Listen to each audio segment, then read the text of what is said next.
Om Shanti. Good morning. 6 मई 2025 की मुरली। मीठे प्यारे बाबा हम बच्चों से कह रहे हैं, मीठे बच्चे याद में रहने की मेहनत करो तो पावन बनते जाएंगे। अभी बाप तुम्हें पढ़ा रहे हैं, फिर साथ में ले जाएंगे। मीठे बच्चे याद में रहने की मेहनत करो तो पावन बनते जाएंगे। अभी बाप तुम्हें पढ़ा रहे हैं, फिर साथ में ले जाएंगे। प्रश्न है, कौन सा पैगाम तुम्हें सभी को देना है? कौन सा पैगाम तुम्हें सभी को देना है? उत्तर है, अब घर चलना है, इसलिए पावन बनो। पतित पावन बाप कहते हैं, मुझे याद करो तो पावन बन जाएंगी। यह पैगाम सभी को दो। बाप ने अपना परिचय तुम बच्चों को दिया है।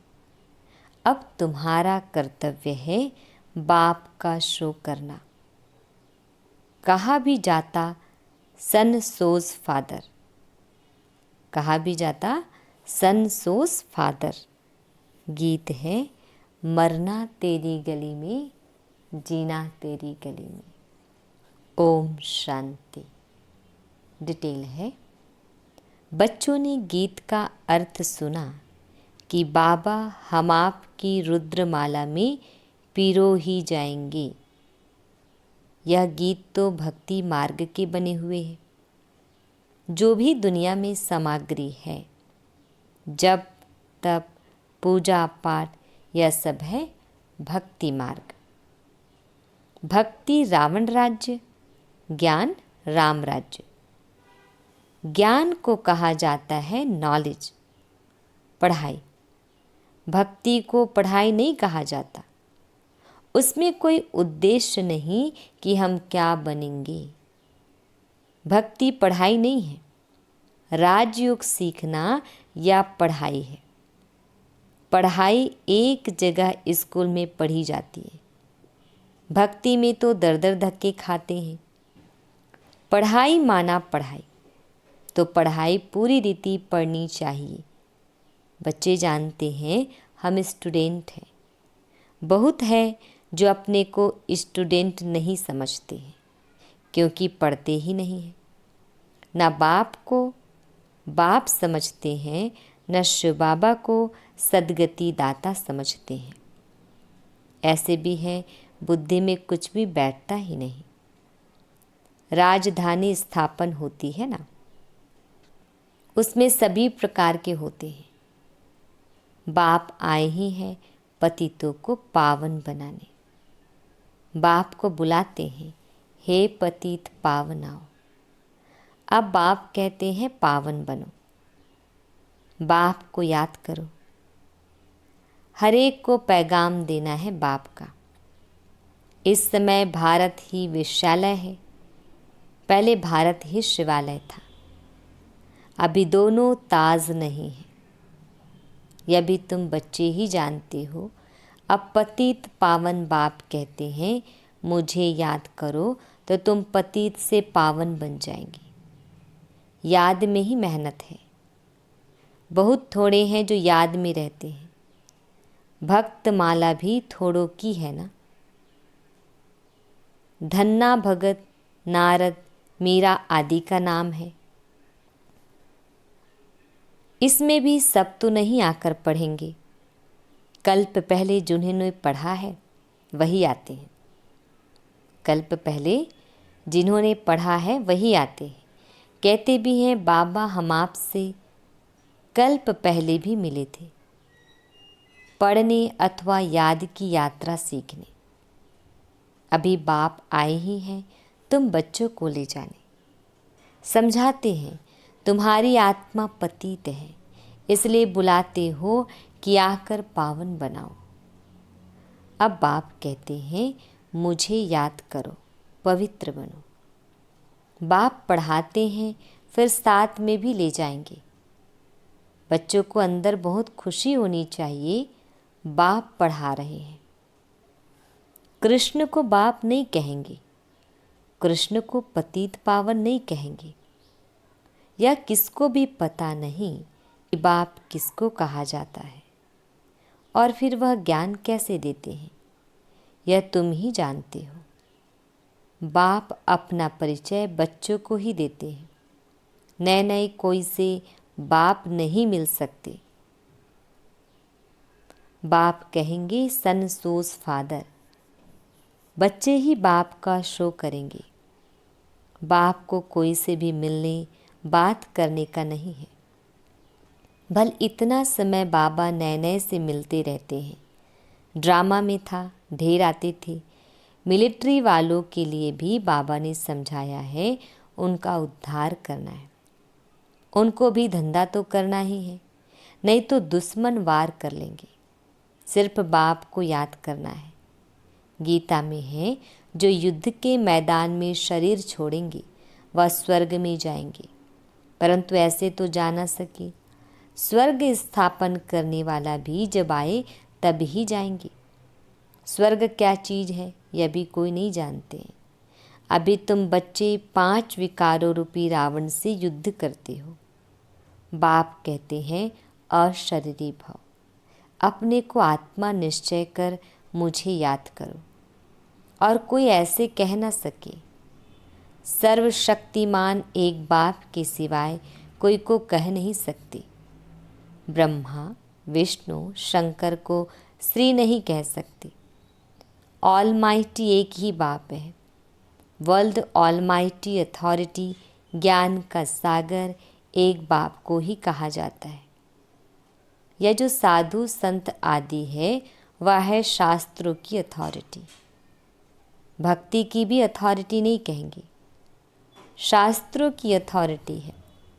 उन्हों का सारा मदार शास्त्रों पर है।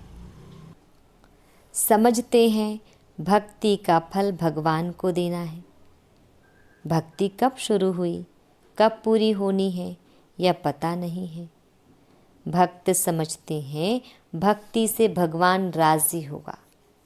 भगवान से मिलने की इच्छा रहती है, परंतु वह किसकी भक्ति से राजी होगा? जरूर उनकी ही भक्ति करेंगे तब तो राजी होगा ना। तुम शंकर की भक्ति करो तो बाप राजी कैसे होगा? क्या हनुमान की भक्ति करेंगे तो बाप राजी होगा? दीदार हो जाता है, बाकी मिलता कुछ नहीं है। बाप कहते हैं मैं भल साक्षात्कार कराता हूँ, परंतु ऐसे नहीं कि मेरे साथ आकर मिलेंगे। नहीं, तुम मेरे साथ मिलते हो। भगत भक्ति करते हैं भगवान से मिलने के लिए। कहते हैं पता नहीं कि भगवान किस रूप में आकर मिले, इसलिए उसे कहा जाता है ब्लाइंड फेथ। अभी तुम बाप से मिले हो, जानते हो वह निराकार बाप जब शरीर धारण करे तभी अपना परिचय दे कि मैं तुम्हारा बाप हूँ। 5000 वर्ष पहले भी तुमको राज्य भाग्य दिया था, पर तुमको 84 जन्म लेने पड़े। यह सृष्टि चक्र फिरता रहता है। द्वापर के बाद ही दूसरे धर्म आते हैं, अपना अपना धर्म आकर स्थापन करते हैं। इसमें कोई बड़ाई की बात नहीं है। बढ़ाई किसकी भी नहीं है। ब्रह्मा की बढ़ाई तब है जब बाप आकर प्रवेश करते हैं, नहीं तो यह धंधा करता था। इनको भी थोड़े ही पता था मेरे में भगवान आएंगे। बाप ने प्रवेश कर समझाया है कि कैसे मैंने इनमें प्रवेश किया, कैसे इनको दिखाया। मेरा सो तुम्हारा, तुम्हारा सो मेरा, देख लो। तुम मेरे मददगार बनते हो अपने तन मन धन से, तो उनकी एवज में तुमको यह मिलेगा। बाप कहते हैं मैं साधारण तन में प्रवेश करता हूँ, जो अपने जन्मों को नहीं जानते, परंतु मैं कब आता हूँ, कैसे आता हूँ, यह किसको पता नहीं है। अभी तुम देखते हो साधारण तन में बाप आए हैं। इन द्वारा हमको ज्ञान और योग सिखला रहे हैं। ज्ञान तो बहुत सहज है। नर्क का फाटक बंद हो, स्वर्ग का फाटक कैसे खुलता है यह भी तुम जानते हो। द्वापर में रावण राज्य शुरू होता है, अर्थात नरक का द्वार खुलता है। नई और पुरानी दुनिया को आधा आधा में रखा जाता है। तो अब बाप कहते हैं, मैं तुम बच्चों को पतित से पावन होने की युक्ति बताता हूँ। बाप को याद करो तो जन्म जन्मांतर के पाप नाश हो जाएं। इस जन्म के पाप भी बताने हैं। याद तो रहते हैं ना, क्या पाप किए हैं, क्या क्या दान पुण्य किया है, इसको अपने छोटेपन का पता है ना। श्री कृष्ण का ही नाम है सांवरा और गोरा, श्याम सुंदर। उनका अर्थ कभी कोई की बुद्धि में नहीं आएगा। नाम श्याम सुंदर है तो चित्र में काला बना दिया है। रघुनाथ के मंदिर में देखेंगे वहाँ भी काला। हनुमान का मंदिर देखो तो सबको काला बना देते हैं। यह है ही पतित दुनिया। अभी तुम बच्चों को ओना अर्थात फिक्र है कि हम सांवरे से सुंदर बने। उसके लिए तुम बाप की याद में रहते हो। बाप कहते हैं यह अंतिम जन्म है, मुझे याद करो तो पाप भस्म होंगे। जानते हैं बाप आए हैं ले जाने, तो जरूर शरीर यहाँ छोड़ेंगे। शरीर सहित थोड़े ही ले जाएंगे। पतित आत्माएं भी जा ना सके। जरूर बाप पावन बनने की युक्ति बताएंगे। तो कहते हैं मुझे याद करो तो विक्रम विनाश हो। भक्ति मार्ग में है अंधश्रद्धा। शिव काशी कहते हैं, फिर कहते हैं शिव ने गंगा लाई, भागीरथ से गंगा निकली। अब पानी माथे से कैसे निकलेगा? भागीरथ कोई ऊपर पहाड़ पर बैठा है क्या, जिसकी जटाओं से गंगा आएगी? पानी जो बरसता है सागर से खींचते हैं, जो सारी दुनिया में पानी जाता है। नदियाँ तो सब तरफ है। पहाड़ों पर बर्फ जम जाती है, वह भी पानी आता रहता है। पहाड़ों के अंदर गुफाओं में जो पानी रहता है वह फिर कुओं में आता रहता है। वह भी बरसात के आधार पर है। बरसात ना पड़े तो कुएं भी सूख जाते हैं।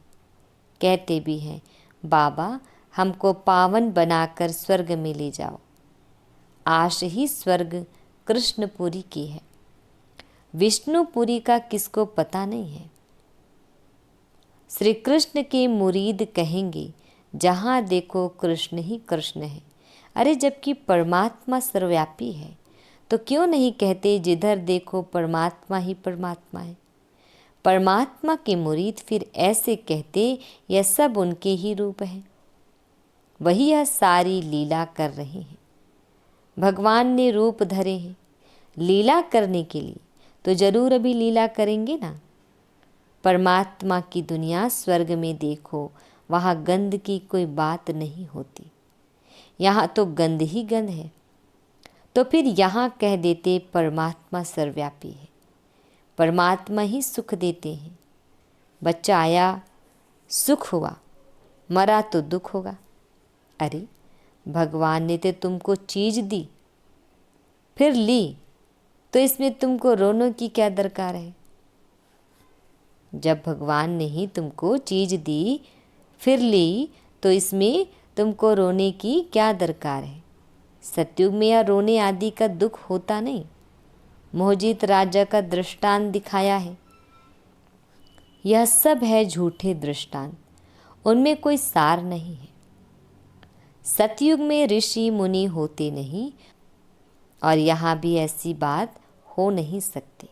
ऐसा कोई मोहजित राजा हो नहीं सकता। भगवान उवाच यादव कौरव पांडव क्या करत भय, तुम्हारा बाप से योग है। बाप कहते हैं मैं तुम बच्चों द्वारा भारत को स्वर्ग बनाता हूँ। अब जो पवित्र बनते हैं वह पवित्र दुनिया के मालिक बनेंगे। कोई भी मिले उनको यह बोलो भगवान कहते हैं माँ में कम याद करो, मेरे से प्रीत लगाओ और कोई को याद न करो। यह है अव्यभिचारी याद। यहाँ कोई जल आदि नहीं चढ़ाना है। भक्ति मार्ग में या धंधा आदि करते याद करते थे ना। गुरु लोग भी कहते हैं मुझे याद करो, अपने पति को याद नहीं करो। तुम बच्चों को कितनी बातें समझाते हैं। मूल बात है कि सभी को पैगाम दो। बाबा कहते हैं माँ में कम याद करो। बाबा माना ही भगवान, भगवान तो निराकार है। श्री कृष्ण को सब भगवान नहीं कहेंगे, कृष्ण तो बच्चा है। शिव बाबा इसमें ना होता तो तुम होते क्या। शिव बाबा ने इन द्वारा तुमको एडॉप्ट किया, अपना बनाया है। यह माता भी है, पिता भी है। माता तो साकार में चाहिए ना, वह तो है ही पिता। तो ऐसी ऐसी बातें अच्छी रीति धारण करो। तुम बच्चों को कभी भी किसी बात में मूंझना नहीं है। पढ़ाई को कभी नहीं छोड़ना। कई बच्चे संगदोष में आकर रूठकर अपनी पाठशाला खोल देते हैं। अगर आपस में लड़ झगड़ कर जाए, अपनी पाठशाला खोली तो मूर्खपना है, रूठते हैं। अगर आपस में लड़ झगड़ कर जाए, अपनी पाठशाला खोली तो मूर्खपना है, रूठते हैं। तो पाठशाला खोलने के लायक ही नहीं है। वह देह अभिमान तुम्हारा चलेगा ही नहीं, क्योंकि बुद्धि में तो दुश्मनी है। तो वह याद आएगी, कुछ भी किसको समझा नहीं सकेंगे। ऐसे भी होता है जिसको ज्ञान देते हैं वह तीखे चले जाते हैं, खुद गिर पड़ते हैं। खुद भी समझते हैं मेरे से उनकी अवस्था अच्छी है। पढ़ने वाला राजा बन जाए और पढ़ाने वाला दास दासी बन जाते हैं। ऐसे ऐसे भी है। पुरुषार्थ कर बाप के गले का हार बनना है। बाबा जीते जी मैं आपका बना हूँ। बाप की याद से ही बेड़ा पार होना है। अच्छा, मीठे मीठे शिकिल दे बच्चों प्रति माता पिता बाप दादा का याद प्यार और गुड मॉर्निंग। रूहानी बाप की रूहानी बच्चों को नमस्ते। हम रूहानी बच्चों की रूहानी माता पिता बाप दादाजी को याद प्यार गुड मॉर्निंग और नमस्ते। शुक्रिया मीठे प्यारे बाबा, आपका लाख लाख शुक्रिया। धारणा के लिए मुख्य सार है। फर्स्ट पॉइंट है, कभी किसी बात में मूंझना नहीं है। आपस में रूठकर पढ़ाई नहीं छोड़नी है। दुश्मनी बनाना भी देह अभिमान है। संगदोष से अपनी बहुत बहुत संभाल करनी है। पावन बनना है, अपने चलन से बाप का शो करना है। सेकंड पॉइंट है, प्रीत बुद्धि बन एक बाप की अव्यभिचारी याद में रहना है। तन मन धन से बाप के कार्य में मदद करना है। वरदान, न्यारे और प्यारे बनने का राज जानकर राजी रहने वाले राजयुक्त भव। न्यारे और प्यारे बनने का राज जानकर राजी रहने वाले राजयुक्त भव। जो बच्चे प्रवृत्ति में रहते न्यारे और प्यारे बनने का राज जानते हैं, वह सदा स्वयं से राजी रहते हैं, प्रवृत्ति को भी राजी रखते हैं। साथ साथ सच्चे दिल होने के कारण साहिब भी सदैव उन पर राजी रहता है। ऐसे राजी रहने वाले राजयुक्त बच्चों को अपने प्रति व अन्य किसी के प्रति किसी को काजी बनाने की ज़रूरत नहीं रहती, क्योंकि वह अपना फैसला अपने आप कर लेते हैं। इसलिए उन्हें किसी को काजी, वकील या जज बनाने की ज़रूरत ही नहीं। श्लोगन, सेवा से जो दुआएं मिलती है, सेवा से जो दुआएं मिलती है, वह दुआएं ही तंदुरुस्ती का आधार है। अव्यक्त इशारे, रूहानी रॉयल्टी और प्योरिटी की पर्सनालिटी धारण करो। डिटेल है, जैसे स्थूल शरीर में विशेष श्वास चलना आवश्यक है। श्वास नहीं तो जीवन नहीं। ऐसे ब्राह्मण जीवन का श्वास है पवित्रता। 21 जन्मों की प्रारब्ध का आधार पवित्रता है। आत्मा और परमात्मा के मिलन का आधार पवित्र बुद्धि है। संगम युगी प्राप्तियों का आधार और भविष्य में पूज्य पद पाने का आधार पवित्रता है। इसलिए पवित्रता की पर्सनालिटी को वरदान रूप में धारण करो। अच्छा, ओम शांति।